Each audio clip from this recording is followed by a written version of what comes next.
de l'Aran fins la capçalera del Ter. Has de vigilar i no espantar cap gall fer. Ara hem de protegir aquesta bèstia tan nostrada, però fins fa poc se'l menjaven com la cansalada.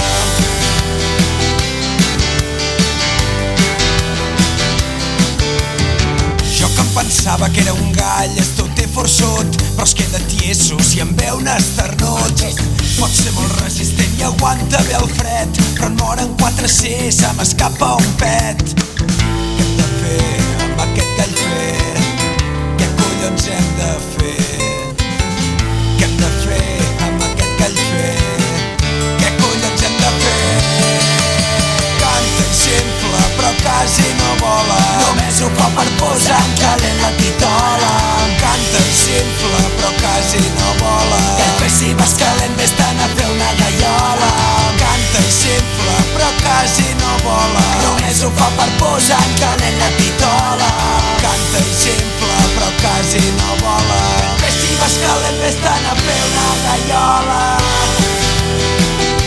Gaiola. I la polla cuida el poll tota sola, i es veu que si l'espanta ja no pon cap més ou. No vol dir que estaria molt millor a la cassola, fent-se un jacuzzi amb les bombolletes del brou. I els caçadors jugaven al picaparet, perquè el gall quan cantava es quedava sord. El pobre no sabia que sota d'aquell avet l'únic que li esperava era la seva mort. Què hem de fer amb aquest gall fer? Què collons hem de fer? Què hem de fer amb aquest gall fer? Què collons hem de fer?